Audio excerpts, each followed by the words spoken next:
ઝાલોદ તાલુકાની BM high school સહિત 6 કેન્દ્રોના 35 બિલ્ડિંગમાં એસએસસી પરીક્ષામાં 510 વિદ્યાર્થીઓ ગેરહાજર રહ્યા। આ તારીખ 27/2/2025 ગુરુવારના રોજ બપોરે 2:30 મળતી માહિતી મુજબ વિદ્યાર્થીઓનું સ્વાગત પરીક્ષા કેન્દ્ર ખાતે તિલક તેમજ ફૂલ આપી મોઢું મીઠું કરાવીને કરવામાં આવ્યું હતું। આજ રોજ એસએસસી એચએસસી ની પરીક્ષાનો પ્રારંભ થયો છે, જ્યારે વિદ્યાર્થીઓનું પ્રથમ પેપર હોવાથી વિદ્યાર્થીઓના વાલી પણ તેને ઉત્સાહભેર સાથે આવ્યા હતા અને ઝાલોદ ઝોનમાં આવતી તમામ શાળાઓમાં તિલક કરી ફૂલ આપી મોઢું મીઠું કરાવી વિદ્યાર્થીઓને આવકારવામાં આવ્યા હતા। સાથે સાથે વિદ્યાર્થીઓ ભૂલથી પણ કોઈ ચોરી કરવાના ઈરાદે કોઈ સાહિત્ય લાવ્યા હોય તો તે કાપલી પેટીમાં મૂકી દેવા માટે પણ જણાવ્યું હતું, જેથી વિદ્યાર્થીઓ તેમાં નાખી દે।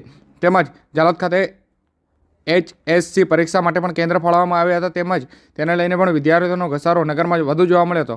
આજથી જ શરૂ થયેલી પરીક્ષામાં એસએસસી પરીક્ષામાં ઝાલોદ ઝોનના કુલ 6 કેન્દ્રો 35 બિલ્ડિંગમાં પરીક્ષા યોજાનાર છે, જે અંતર્ગત ઝાલોદમાં 7, ફતેપુરા 6, લીંબડી 8, સુખસર 5, સંજેલી 5, કારડ 3 આમ કુલ 35 જેટલી બિલ્ડિંગોમાં પરીક્ષા યોજાનાર છે। ઝાલોદ ઝોનમાં વધુ કુલ 9,656 વિદ્યાર્થીઓ પરીક્ષા આપનાર છે, જે અંતર્ગત આજરોજ ગુજરાતી અને અંગ્રેજી પેપર માટે કુલ 9,193 વિદ્યાર્થીઓ પરીક્ષા આપનાર હતા, જેમાં 8,683 વિદ્યાર્થીઓ હાજર રહ્યા હતા અને 510 વિદ્યાર્થીઓ ગેરહાજર રહ્યા હતા। પરીક્ષા માટે કુલ 327 બ્લોકમાં અંદાજિત 370 જેટલા શિક્ષકો હાજર રહ્યા હતા અને વિદ્યાર્થીઓના સ્વાસ્થ્યની જાળવણી માટે મેડિકલ સ્ટાફ તેમજ કાયદાની પરિસ્થિતિ જાળવણી માટે પોલીસ સ્ટાફ પણ હાજર રહ્યો હતો।